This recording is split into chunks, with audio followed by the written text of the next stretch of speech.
Um, I'd like to call this meeting to order.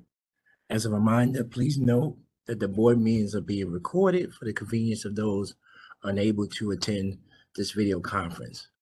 A recording and closed captioning will be posted to the BERS YouTube channel following the meeting.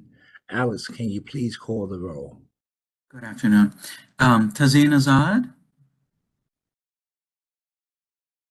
Aaron Bogad, Janelle Chacon,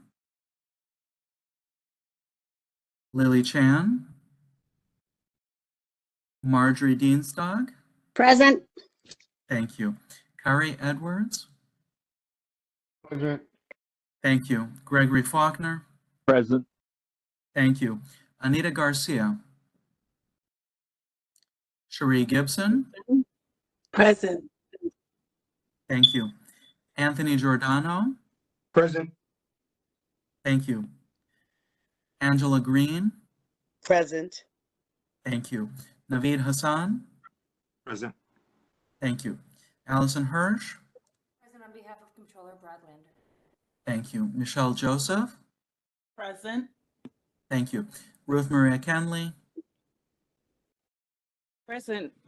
Thank you. Jasmine Lee. Present. Thank you. John Maderick. Donald Nesbitt. Present. Thank you. Alan Ong. Present. Thank you. Phoebe Shade Arnold. Valeria Salas Ramirez. Present. Thank you. Mahisha Sapp. Sarita Scott. Present. Present. I'm sorry. Thank you. Thomas Shepard. Present. Thank you. Gladys Ward. Present. Thank you. And Ephraim Zachary. Present. Thank you very much. Alex, do we have a quorum? Yes, we do, Chair. Thank you. Thank you, Alex. I'd like to take a moment, first off, to say welcome to some of the new trustees that are here for the first time tonight. The first agenda item is calendar item number 1, noted of the minutes of the meeting of the Board of Retirement held January 18th, 2023. May I have a motion to consider? So moved. Motion, Tom Shepard. Do we have a second? Seconded, Gladys Ward. Second, Gladys Ward. Is there any discussion on the minutes? Any discussion on the minutes? Okay, when I call out all in favor, if you wish to vote in favor of approving the minutes from January 18th, 2023, please unmute yourself and respond in favor. If you wish to oppose or abstain from the vote, please unmute yourself and respond accordingly when I call out any opposed or any abstentions.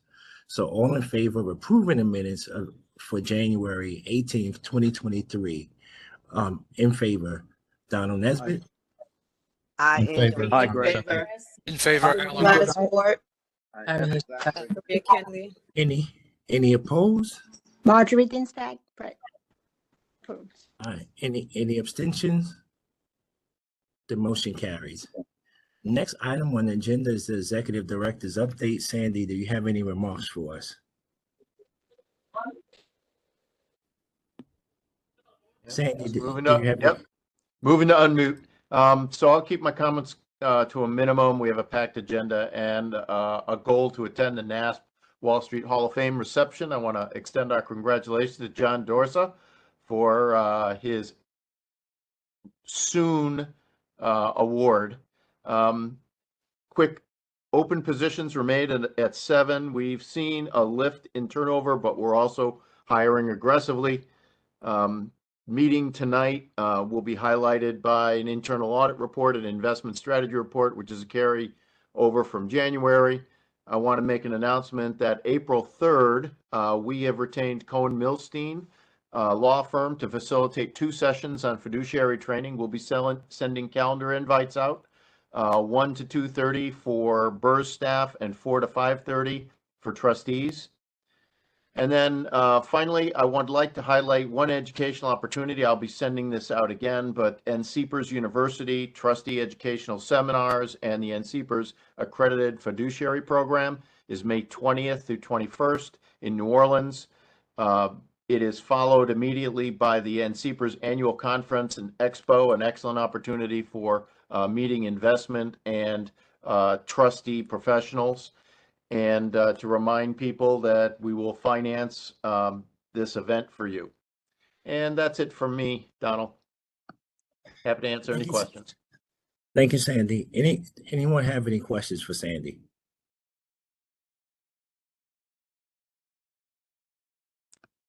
Are there any questions for Sandy? Seeing no questions for Sandy, we'll move on to the next item. Next item on the agenda this afternoon is the ordinary business of BERS, calendar item number 2 to 17. May I have a motion to consider?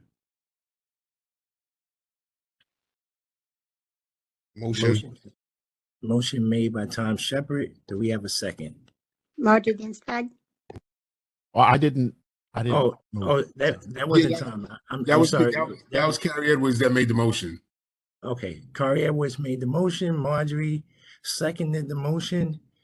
Any discussion? Any discussion? Seeing no discussion, we'll move to a vote on the ordinary business of BERS. All those in favor, please indicate.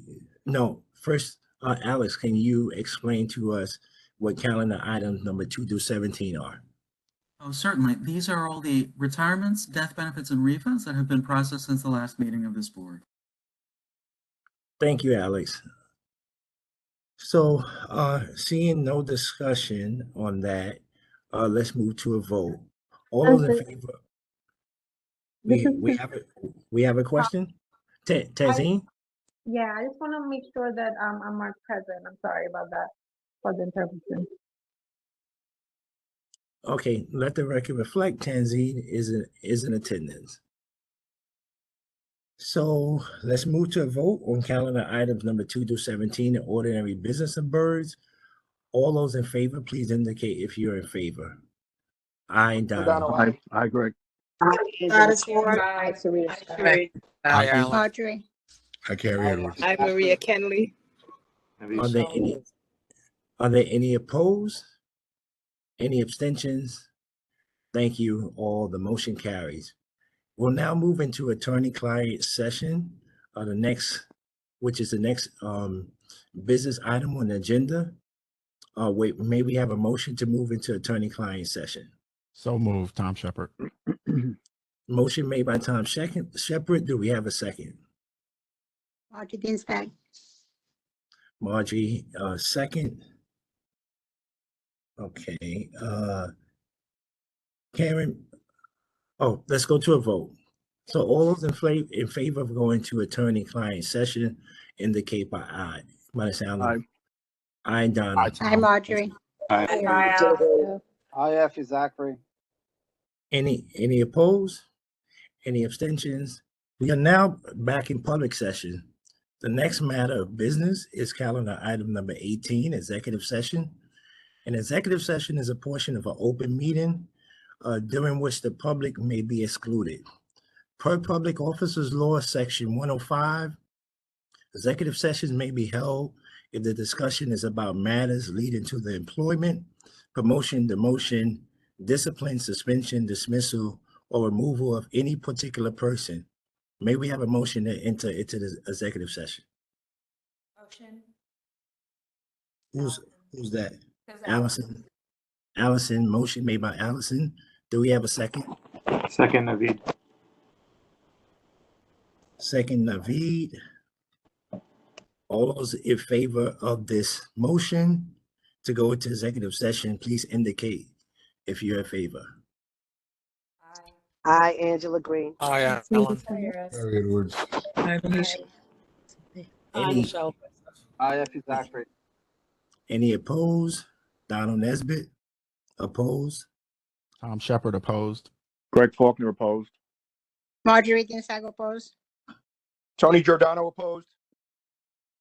Any abstentions? The motion doesn't carry.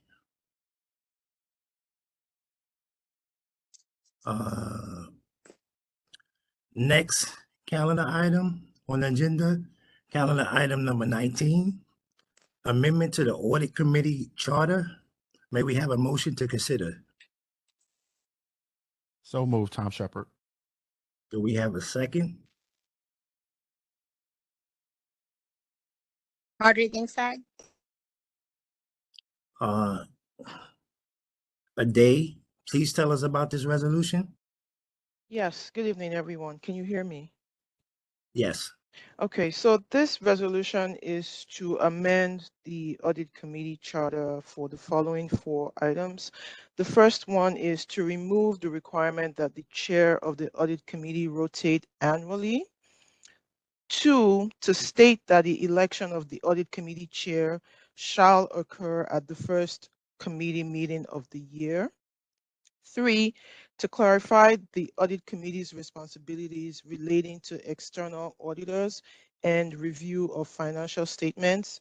And 4, to state that the audit committee is empowered to review disagreements between management and internal auditors. Thank you.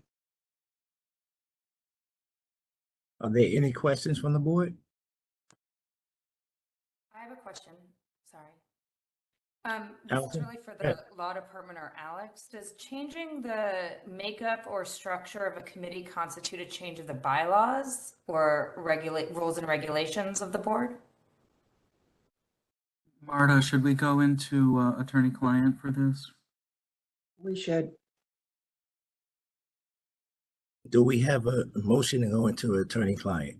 So moved, Tom Shepard. Do we have a second? Motion made by Tom Shepard. Do we have a second? Second, Allison Hirsch. All those in favor of going into attorney-client session indicate if you're in favor. In favor, Aye. Tom Shepard. Agree in favor. Aye, Alan. Hi, Marjorie. In favor. In favor, Donald Nesbitt. Any opposed? Any abstentions? So on the amendments that they proposed prior to us going into attorney-client session, is there any discussion or questions from the board? Is there any discussions? Yes, I'm sorry. This is Tom. Tom? Yeah, I'm just wondering if Ade can explain the necessity for the changes that are proposed in this resolution. Thank you, Tom. Yes, yes, I can. So for the first one, at the last audit committee meeting, we did struggle to struggle to elect an audit committee chair. So the suggestion, and Mr. Buckley was willing to serve again, but couldn't based on the limitations in the charter. So it was suggested that we remove that requirement that the audit committee chair cannot serve for more than a year. For item 2, procedurally, we've always had the audit committee chair election at the first meeting of every year, but it wasn't expressly stated in the charter. So as I was going over, as I was reviewing the charter as I do every year, I picked up on that and thought I would propose that for amendment. The third was relating to the audit committee's responsibilities pertaining to external auditors. The current charter states certain responsibilities of the audit committee pertaining to the financial statements and the work of external auditors, which technically don't happen because the city has its own audit committee that oversees the work of external auditors. So I did put in a couple of statements to clarify that in the amendment. And then lastly, the audit committee charter currently states that the audit committee has the power to resolve any disagreements between management and external auditors, but it's silent as to internal auditors. So I wanted to make that clear as well. Thank you very much.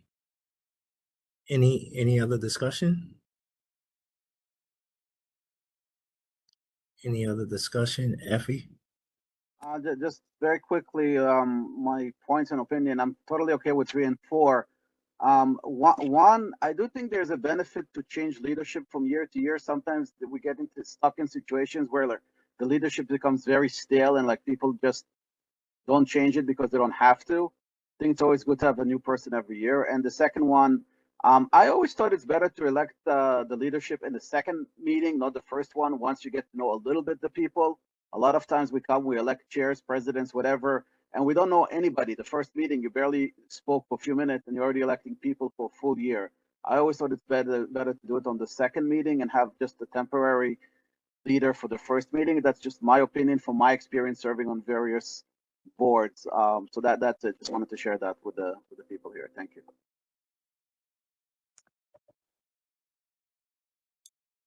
Kari?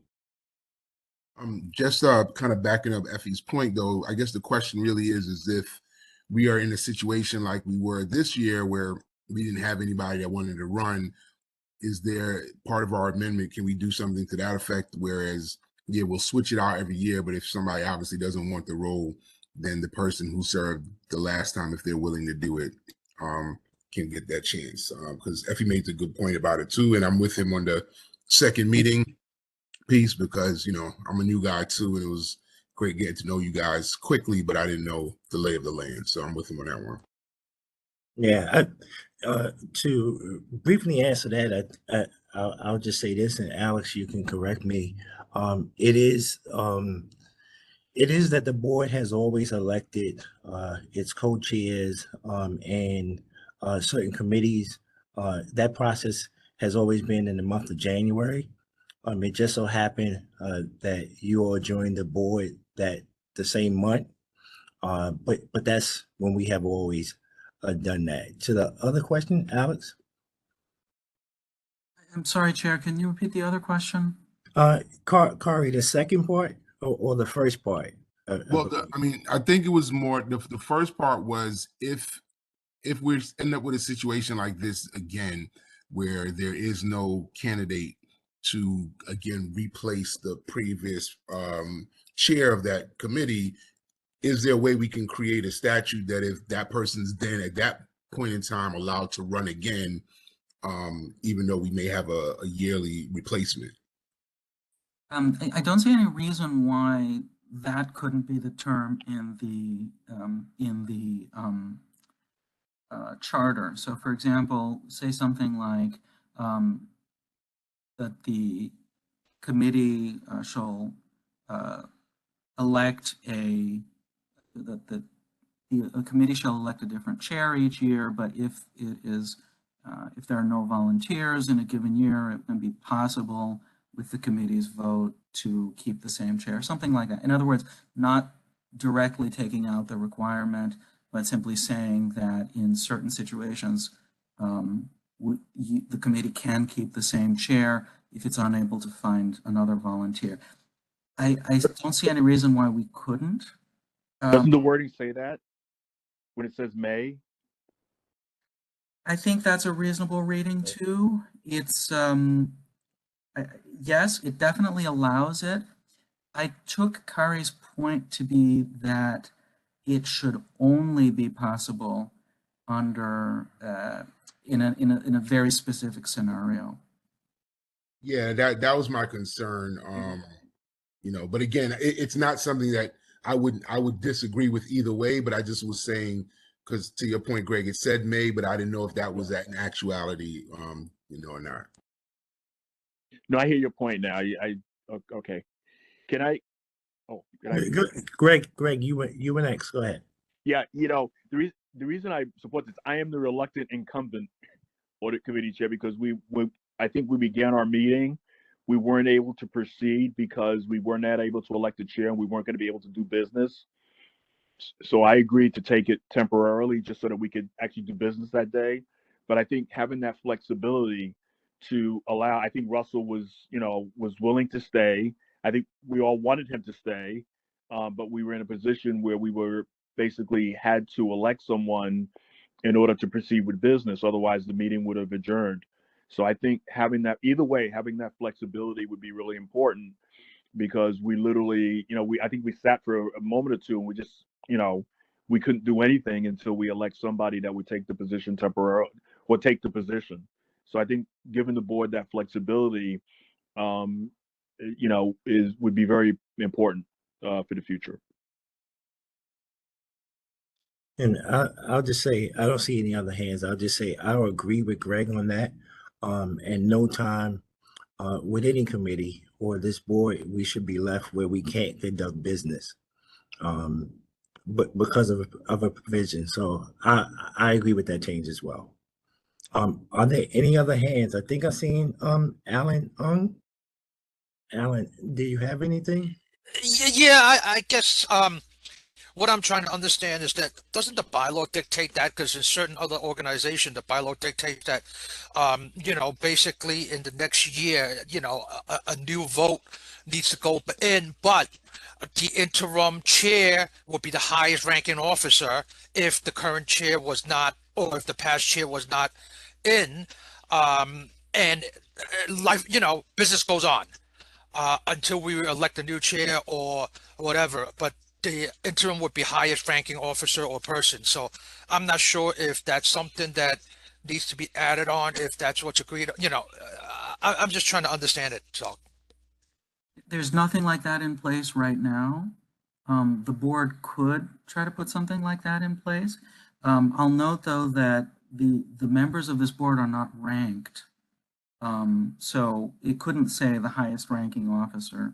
It could specify, for example, an employee representative or whatever. Thank you. Chair, I think Tom has a question. Tom? Thank you, Donald. And thank you, Alex.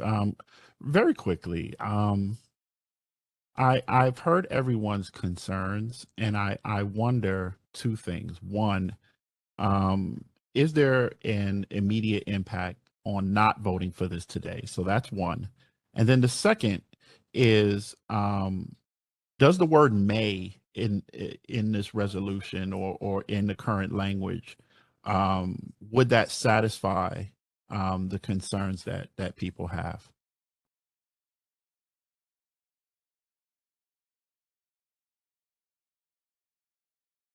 In terms of immediate impact, I can answer that question. The next audit committee meeting will not be until April of this year. So we still have the March meeting to have this vote. Thank you. I appreciate it. Thank you, Dave. So Alex, is it possible to restructure the language of this resolution to include some of the suggestions that some of the board members make, like Corey, I believe Effie, and then bring this resolution back to the board? Absolutely. We just want to be clear that we understand exactly what's being proposed. So let me see if I can repeat it back to the board, and anyone, please let me know if you disagree with this formulation. So the current language of Part A, right, says the committee chair shall rotate annually and be appointed by the members of the committee. The proposed revision right now simply would replace the shall with a may, so as to say the committee chair may rotate annually and be appointed by the members of the committee. Now, if I'm understanding the board's proposal, it would be something like the following. The committee chair shall rotate annually and be appointed by the members of the committee, provided that in the event that no committee member volunteers to replace the existing chair, it shall be possible for the committee to re-elect the sitting chair or the incumbent. Something along those lines. Does this capture what the board would like to see there? Yeah, can we make that as an amendment right now? Yeah, I think we can. Give me Why a don't we moment just to amend it get the now and adopt it? language. That's what we want. Let me see if I can get the language in there. Yeah. Now, there may also have been a desire to discuss the second amendment, but well, one at a time. Yeah, and Kari also mentioned doing it at the second meeting to allow folks an opportunity to get to meet each other. Or, I wanted to respect what Kari his input. Yeah. Tom, I put that in based off of just some of the secondary committees, but I think Donald made a great point that obviously chairs like yourselves, that those things should be done, you know, early as possible. So I don't want to kind of shake the apple cart in that way, but I thought that some of the secondary stuff that, you know, could move to the second meeting would give us enough time, at least the new members. Okay. Okay. So we'll move to the next agenda item, and I guess Alex will come back. We'll make the amendment and go to a vote on this. The next agenda item is calendar item number 20, the internal audit semi-annual report. May we have a motion to discuss? So moved, Tom Shepard. Tom Shepard made the motion. Do we have a second? So moved, Tony Giordano. Second, Tony Giordano. A day, please give us an update on the department's audit activities. Yes, I'm sharing my screen right now. Please let me know if you can see my screen. Yes, we can. Okay. All right. Good evening, everyone. My name is Ade Isafili, and I am the Director of Internal Audit here at BERS. Today, I will be presenting a high-level overview of the activities of the Internal Audit Department for 2022, and also present the results of the audits completed since my last presentation to this board. I will also touch on audits planned for 2023, the status of prior audit findings, and the results of the 2022 risk assessment. In the interest of time, I'm going to keep my presentation very brief, but I just wanted to state that we usually cover the results of internal audits in greater detail at the audit committee meetings. So please let us know if you're ever interested in attending one of those meetings. I also wanted to point out that all internal audit reports are always available at the board meeting SharePoint site. So please feel free to review those at your convenience. All right, so first up is the internal audit dashboard. In 2022, we kicked off 6 internal audits, 2 of which have been completed, 2 are in field work, and the last 2 are currently in the reporting phase. As I just said, the results of these audits are usually presented to the audit committee at the following audit committee meeting.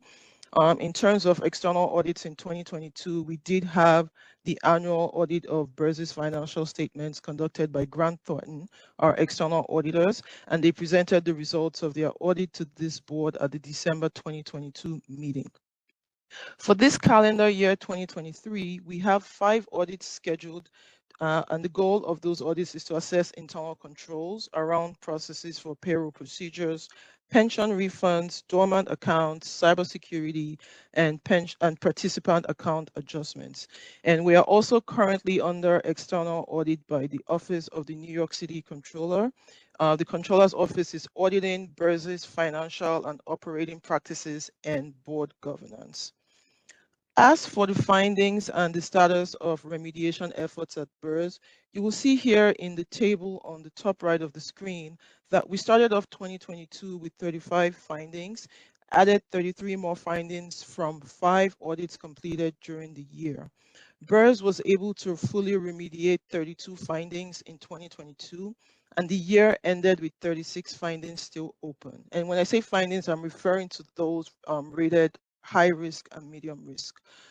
More granular level details are usually covered at the audit committee meeting. So again, if any trustee is not a member of the audit committee but would like to attend those meetings, please let us know. I am also available to answer any questions and provide additional details. So lastly, for this slide, the chart on the bottom right shows the remediation efforts in 2021 compared to 2022. Now, looking at the high risk shown in the first set of bars to the left, BERS was able to remediate 6% of outstanding findings in 2021, and this went up to 41% in 2022. Also looking at the high risk in the third set of bars, which show you the high risk findings that were open at the end of the year, You can see that 94% of high-risk findings were open at the end of 2021, but there is a drop to 59% open high-risk findings at the end of 2022. So overall, there was significant improvement in BERS's remediation efforts in 2022 compared to 2021. Are there any questions before I move to the next slide? Any questions from the board? You know what, I believe you should go through the audit report, and then I believe we'll take questions at the end. Okay. All right, so there are two audits I'll be covering today. The first is an audit of the check and EFT management processes at BERS. Our audit objective here was to assess the internal controls around EFT and check processes at BERS. Specifically, we reviewed the processes for handling checks coming into BERS, and we also reviewed processes for checks and EFTs going out of BERS. And we reviewed these processes against the New York City Controllers Directive 11. Overall, we determined that Fiscal Ops has established effective controls to ensure that checks received are accurately processed and timely processed, and also effective controls around vouchering and disbursements to ensure that they are accurate and appropriately documented. That said, we did identify some control activities that did not effectively mitigate risks, specifically when it comes to outstanding checks, bounce checks documentation, receiving checks on site, and the frequency of bank reconciliations. We identified some control deficiencies and made recommendations that, together with management, we felt were appropriate to address those. The second audit here is the audit of procurement activities at BERS. Our audit objective was to evaluate the procurement practices at BERS and determine compliance with applicable rules and regulations. To do this, we reviewed transactions across the three purchasing thresholds of micro, small, and large. And we also reviewed procurements that were carried out before and after the establishment of a formal unit. Although BERS has always engaged in procurement activities, a formal procurement unit was not established until early 2021 when a procurement unit head was hired. This individual has left BERS. She left about a month ago. So efforts to set up the department and implement these recommendations are going to be impacted as the department tries to backfill that position.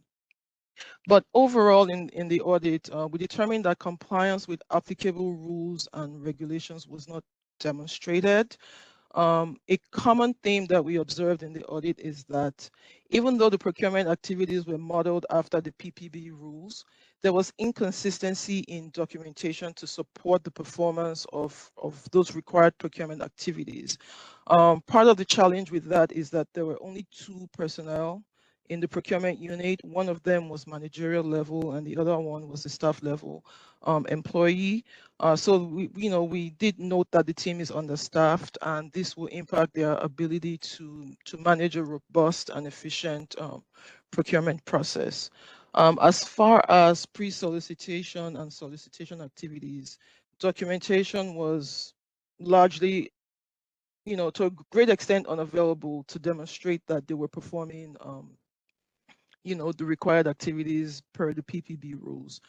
For recommendations, we recommended that the department prioritizes developing and implementing a procurement framework that will have formal policies and procedures, and as well as control activities that can be clearly documented.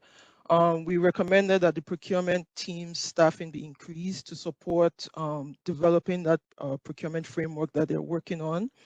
And then we also recommended clear definition of all required pre-solicitation and solicitation activities, a requirement that those efforts be documented for each procurement. Lastly, for today, I just want to touch really quickly on the results of the 2022 risk assessment. So every year we conduct a risk assessment with the goal of identifying and assessing risks that could impact the achievement of BERS's goals and objectives. After collecting data, the risk universe is then documented, scored, and prioritized into the internal audit plan based on the risk ratings that we've assigned. The 2022 risk assessment covered a broad range of risk factors, including operational, financial, fraud, and reputational risks. And based on the risk assessment, we came up with the 8 high-risk categories shown in the graphic, along with key considerations and key processes within each category. There's more detail around this in the internal audit plan. I'll be happy to share or discuss any of these in further detail at a separate time. But for the most part, the categories will speak for themselves.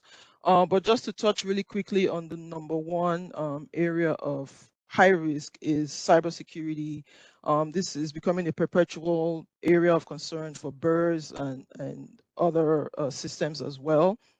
But as it relates to BERS, the key considerations here would have to do with the security of our data, fraud prevention in CPMS and the MSS portal, identity access management, and privileged user account management. And just to touch really quickly on some of the actions that BERS is taking to mitigate risks in this category.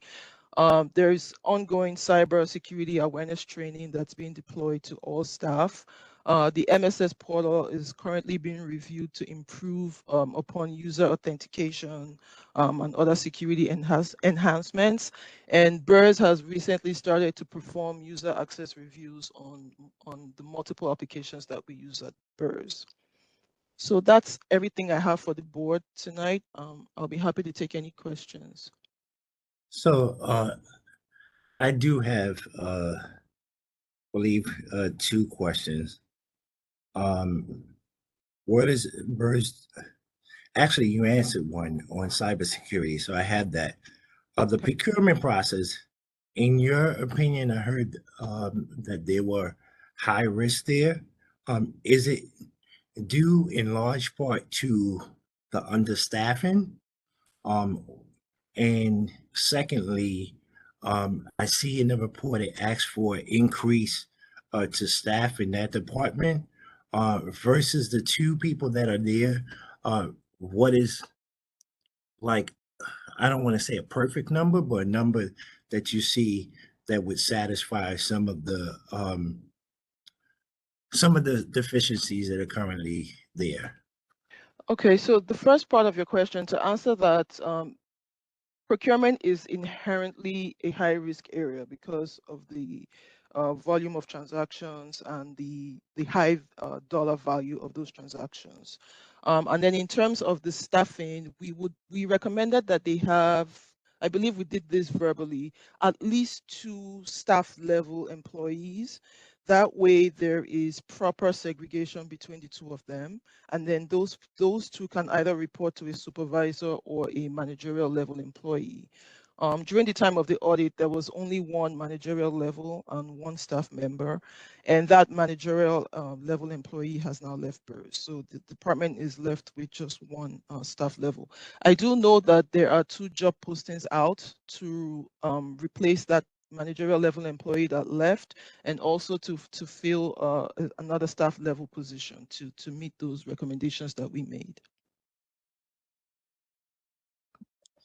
Okay, thank you. So 2 staff level employees, 1 managerial, correct? At least, yes, at least. At least. Okay, thank you, Ade. Are there any other questions? I see, Tom, your hand is raised.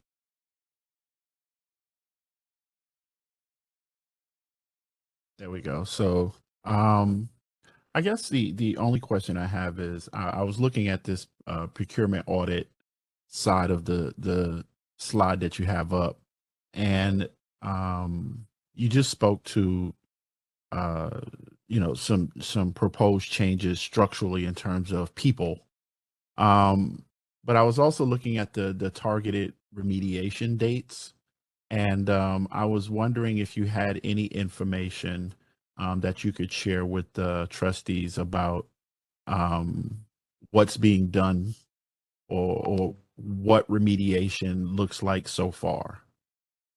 Okay, so prior to the departure of the procurement unit lead, the response was that they agreed with everything or most of it, and they were working on drafting those policies and procedures structuring the processes and creating tools that will require certain activities be documented. Since then, Shitra is here, she can correct me if I'm wrong, but since then the focus is now to replace that individual that is left and just maintain the current level of procurement that they have and follow that through. So I don't know, I expect these target dates to change, but I will know what the updated dates are at the next follow-up cycle. Thank you. I guess the question for me, like, there's two parts of this, right? So there's the documentation policy part, and then there's the sort of staffing part. And I was wondering, in terms of remediation, have we done anything as far as documentation goes? What that process for documentation looks like, et cetera. I think that's where I was headed, because the other part we've actually discussed in great detail. Yeah, so in terms of drafting policies and procedures and things like that, everything was still in draft as far as I know. And the target completion dates were still in the future. So I want to say they weren't due yet, but from my understanding, they were in the process of being drafted. Thank you. And I'll just say, as a quick comment, the only reason why I ask is because for the pre-solicitation planning activities, the targeted remediation date was March, which is next month. And I think that's what triggered me to ask the question. Yes, that is very unlikely to happen at this point. Based on the fact that the person who was working on this is no longer there. So fair enough. Thank you. Are there any other questions for the day? Any other questions? I don't see any other hands raised. Okay, thank you for your presentation today. thank you. Acceptance, the next agenda item should be an executive session. Acceptance of the controller's recommendation for the excluded securities list. Per officers, law section 105, executive sessions may be held if the discussion is about a proposed acquisition of securities or sale or exchange of securities. May we have a motion to move into executive session? So moved, Tom Shepard. Motion by Tom. Do we have a second? Marjorie Ginsburg. Marjorie with the second. All in favor, please indicate if you're in favor. In favor, Donald Nesbitt. In favor, Tom Shepard. In favor, Anita Garcia. Greg. In favor, Anita. Acclamation, Tony Giordano. Any opposed? Any abstentions? Anita Garcia, I see your hand raised. Yes, I just wanted to indicate that I did not receive the list of items we're talking about. I'm just getting the information from what we're talking about, but I didn't receive an agenda. Is it? I'll send that to you now. Yeah, we'll forward that to you now, and we'll confirm that we have your correct email address. We'll check that right away. Okay, thank you. And is it fair to say, Ms. Garcia, because you haven't received it, would you like us to mark you down as abstaining from the vote? Do you know what that would be? Yes, that would be a yes. Okay. Let's note that Anita Garcia abstains from those votes. Thank you. Thank you for that information. Thank you. We are now back in public session. Alex, please report out the board's action in executive session.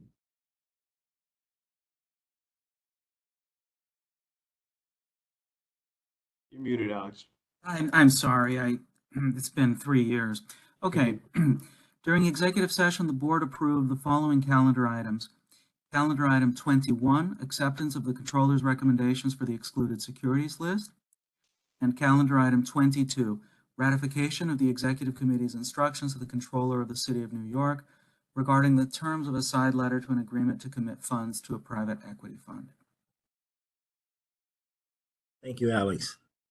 The next item on the agenda is calendar item number 23, quarterly update on investment performance and fund commitments. May we have a motion to discuss? So move, Tom Shepard. So move, Tom Shepard. Do we have a second? Audrey, Margie with the second. Antonio? I will be very quick. I know we have a few more items to go through. So let me share my screen really quickly. I know we have folks want to get to other and so let me go here. Right. Sorry, Antonio, I'm just going to interrupt because I do have to hop off Yes. to join Dorset at NASP. Absolutely. I will see some of you there. Bye. Absolutely. Okay. That's noted, Allison. Thank you. Antonio? Absolutely. So just very quickly, in December 22, the board passed a resolution giving the BERS Executive Committee authority to approve certain investment funds. As a condition of that authority, BERS investment strategy must report to the board on a quarterly basis on overall performance and progress towards meeting program goals. The Executive Committee delegation allows the full board to focus on the long-term goals of the program, the long-term return, which is 7%, the funded ratio target, which is between 80 and 100%, and then incorporating other objectives into the investment process. BERS trustees set the current asset allocation in 2020, 47% in public equity, 27% in public fixed income, 26% in alternatives. You see on this table where we're currently at. The markets have really bounced back over the past month, and so before these differences were much larger in the public markets, and we were more overweight in alternative investments. As you can see, we're well in line for all our investment categories. This is as of Q2 fiscal year 2023. The BERS total portfolio for the fiscal year to date was up 67 basis points. Looking at it now, I think by just through January, probably up 5 to 6% on the year now. Because again, January and the first week of February have both been fantastic for public markets. The Executive Committee approved 5 funds in Q4 2022. In October, we approved one fund, Vista Equity Partners, November 2022, Torchlight Debt Fund 8. In December, we approved 3 funds, Bridgepoint Europe 7, Base 10 Advancement Initiative Fund 2, and Maranon, the separately managed account for our private credit opportunistic fixed income. The authority of which was granted because either there were successor funds in private markets or because they were a new private market fund at or below $50 million. So the Executive Committee has authority, $50 million and below in private markets, up to $250 million in public markets. We hit our ranges, not necessarily our targets, but our ranges in 3 of the 4 asset classes this year, the previous calendar year, excuse me. So we committed $291 million in private equity, $175 million in real estate, $160 million in infrastructure. Opportunistic fixed income private credit was the one area where we were far away from our target. We only committed $130 million, and hopefully to have much more progress this coming year. The Executive Committee discussed a few items, the variable tax deferred annuity and global listed infrastructure. We did trustee education and planning. Salil Mehta, the deputy director, gave presentations on bear markets and long-term risk, asset allocation and risk, and we've held a few education sessions. We hope to do more this calendar year.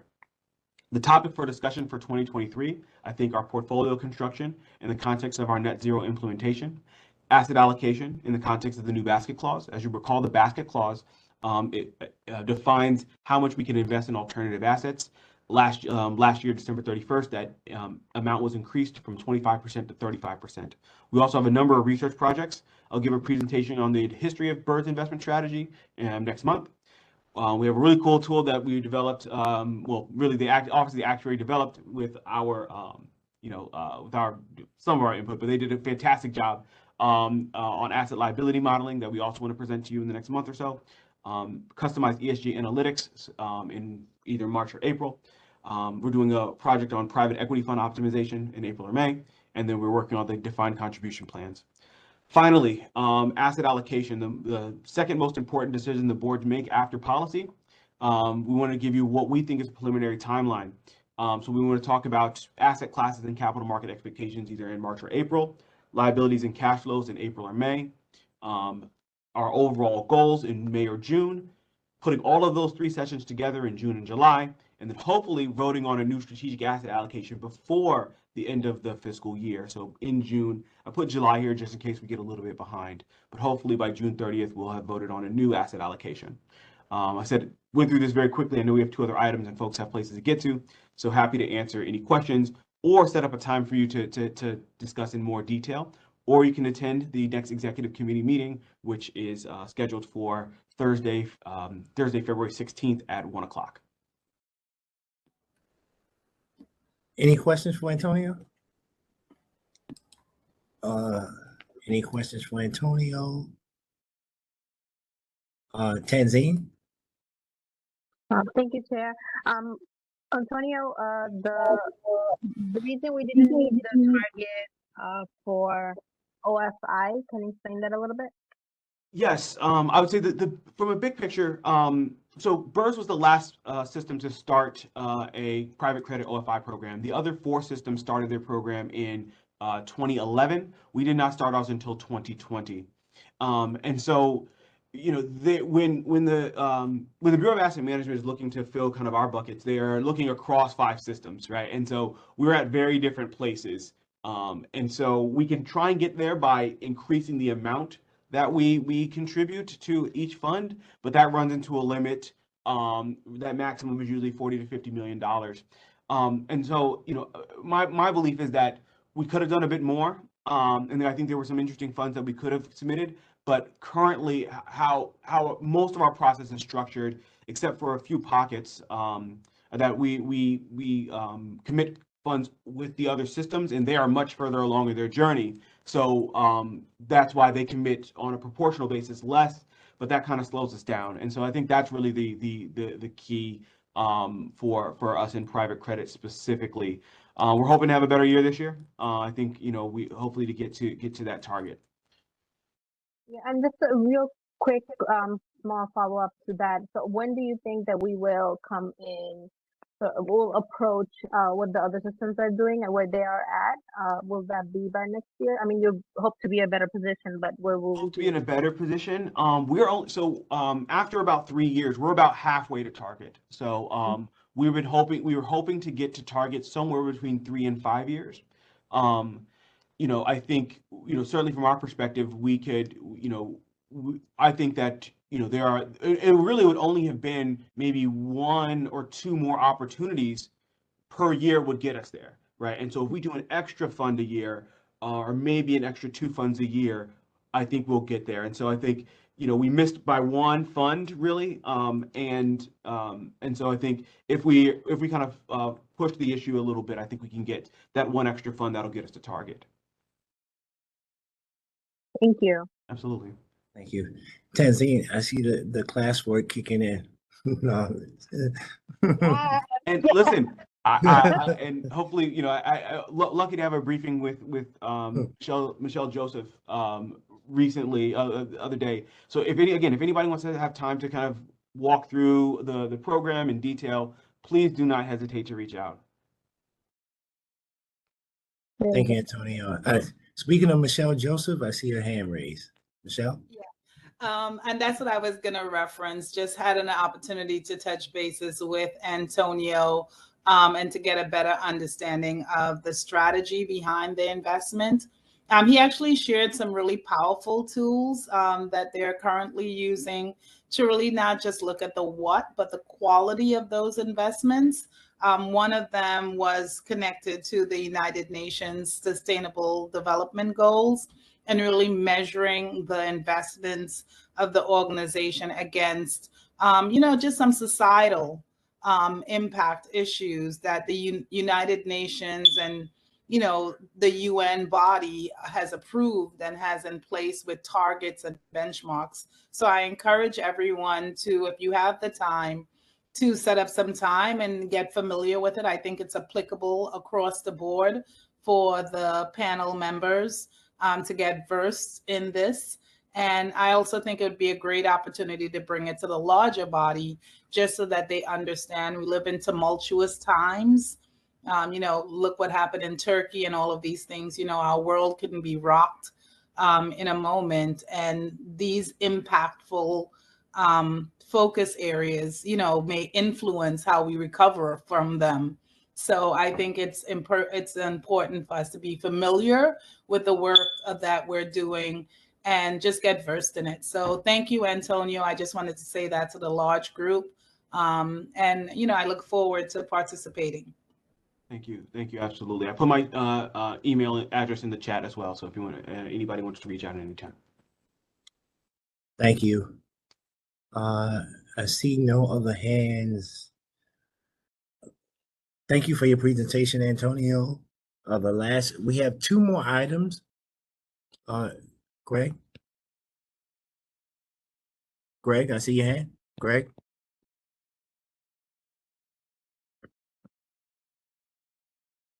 I'm actually trying to lower it. I'm sorry.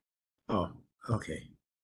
Okay, the last two items, the first one is calendar item number 24, election of an alternate member of the audit committee. May we have a motion to consider? So moved, Tom Shepard. Motion made by Tom. Do we have a second? I can second it now. Anita Garcia. Second by Anita Garcia. We are looking for a trustee to serve as Tom Shepard's alternate on the audit committee. Dave, can you please just give us a summary of the duties and responsibilities of the audit committee members? Yes. So usually the audit committee meets every quarter. At the quarterly meetings, we go over all the audits that were completed since the last audit committee meeting.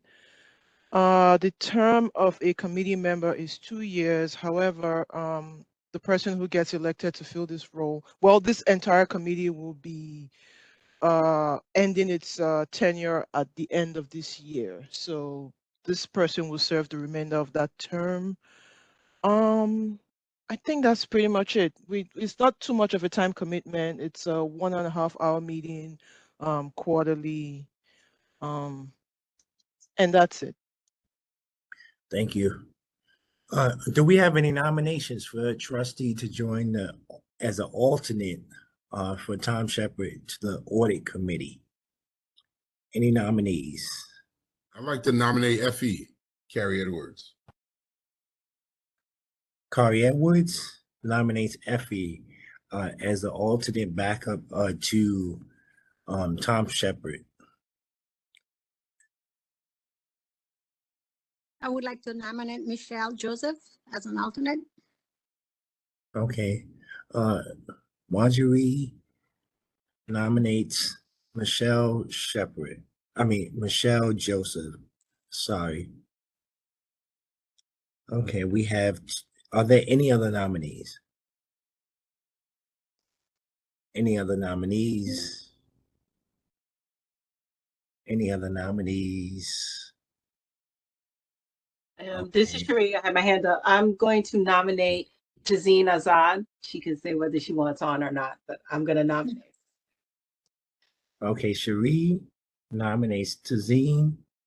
Kari nominates Effie. And we had one more nominee. And Marjorie nominated Michelle Joseph. Okay, Alex, how should we handle this?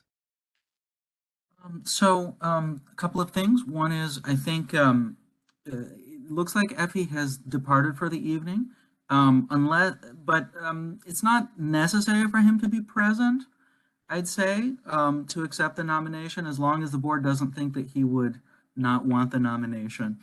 Well, then I'll pull mine back, Alex, then, because I didn't know if he left. So I'm going with Tazeen too. I hope she wants it. No. Okay, well, that's entirely your choice. Yep, there I go. Okay. So how about a roll call vote?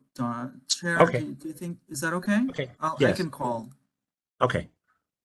Okay. Who are the nominees again? Just repeat. It is Michelle and Tazeen. Right. So Are we ready, Chair? Shall I begin? Yes, Alex. Okay, thank you. Tazeen Azad, Zine, Janelle Chacon, Zine, thank you. Marjorie Dienstag, Michelle, thank you. Kari Edwards, Shazine? thank you. Gregory Faulkner, Michelle, thank you. Anita Garcia, I abstain. thank you. Sheree Gibson, Zine, thank you. Anthony Giordano, Tony also left. okay, thank you, noted.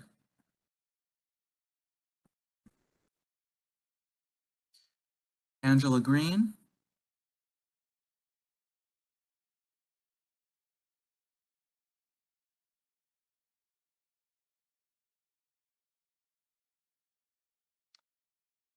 looks like she's Dr. also Green left also. Okay. Naveed Hassan,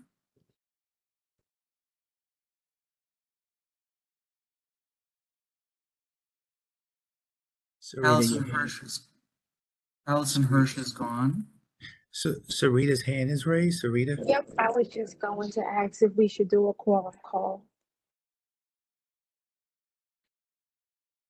Okay. I We've count got the following 16, but- trustees.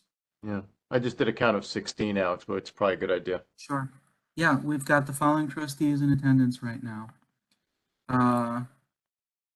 Gregory Faulkner, Sarita Scott, Alan Ong, Anita Garcia, Donald Nesbitt, Hilary Salas Ramirez, Janelle Chacon, Gladys Ward, Jessamine Lee, Kari Edwards, Mahisha Sapp, Ruth Maria Kenley, Marjorie Dienstag, Michelle Joseph, Sarita, Sarita I counted already, okay. And Sheree Gibson and Thomas Shepard.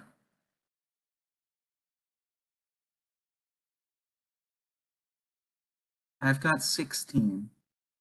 Quorum is 14, so we still have a quorum. Okay, thank you. Chair, I think Greg may have a question also. no, I don't. Okay. All right, I will proceed with roll call then. Last vote was Sheree. We're at Sarita. Okay, thank you. Sarita Scott? Michelle,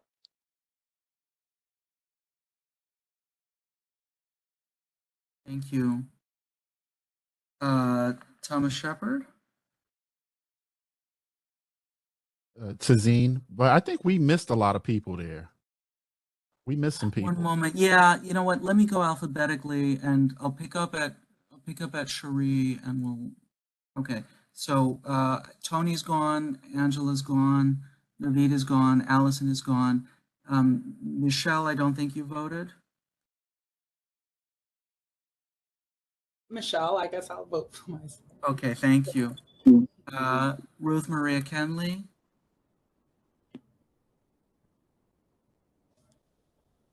Michelle, Thank you. Jessamine Lee. I'm going to abstain. Thank you. Donald Nesbitt. Tazeen? Thank you. Alan Ong.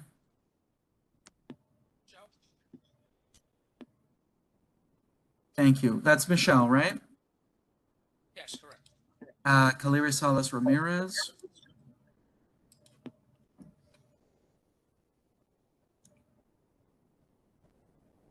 Kaliri Salas Ramirez. Tazeen, Thank you. Mahisha Sapp. Michelle? Thank you. Sarita Scott. Oh, no, we've got you. Michelle, right? Yep, thank you. Okay. Tom Shepard, I have you. Tazeen. Gladys Ward. Joseph. Thank you.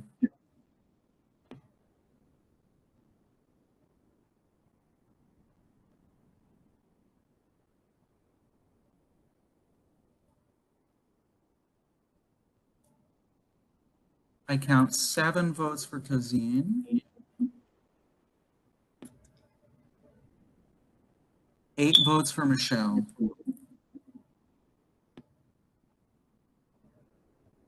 Alex, I guess I have a question here, right? I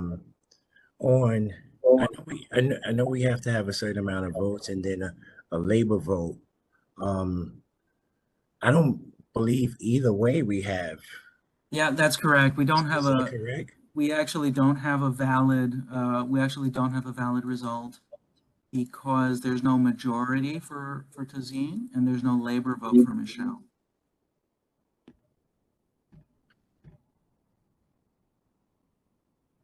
So, okay. So Till next meeting. Okay. So it tables to next month, correct? Yeah. Would that be correct, Alex? I think that the board can choose to run the election again, but if they wish to table it, that would be okay too. I would move to table it. Okay. So we get a Greg full actually. membership. Seconded it, Gladys, table it. Yeah. Okay. Greg moved to table it. Gladys second. All those in favor, please indicate in favor if you're in favor of tabling the vote for an alternate for the audit committee. In favor, Donald Nesbitt. In favor, Tom Shepard. In favor, Rita Garcia. In favor, Jessamine Lee. In favor, Caleres. Any opposed? Any abstentions? The motion carries to table this into next month's meeting. The final item on the agenda item today is calendar item number 25, adoption of the Disability Committee's recommendation. May I have a motion to consider this? Motion, Greg Faulkner. Do we have a second? Second. Marjorie. Second, Marjorie. Alex, please give us background on this resolution. Certainly. Yesterday, the Disability Committee met and reviewed 8 applications for disability retirement and voted to make recommendations regarding these applications to the board. Thank you, Alex. Any questions from the board for Alex? Any questions from the board? Any questions from the board? Seeing no questions from the board, let's move to a vote. All those in favor of approving the adoption of the Disability Committee's recommendation, please indicate if you're in favor. Donald Nesbitt, in favor. Tom Shepard, in favor. Marjorie Dinstag, favor.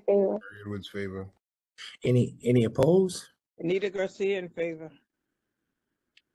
Thank you. Do we have any opposed? Any abstentions? Thank you. Okay, this concludes the agenda for the meeting. The date of the next meeting of the Board of Trustees is to be determined at this time. May I have a motion to adjourn the meeting? Chair, before we proceed to adjourn, Yes. I have prepared the amended draft charter and amended resolution from the earlier item. If you would like to take care of it at this session, it's ready. I can share it. Whatever you Trustees. prefer. I move to table this one to the next meeting. Second. Thank you, Okay. Tom. Tom tabled this.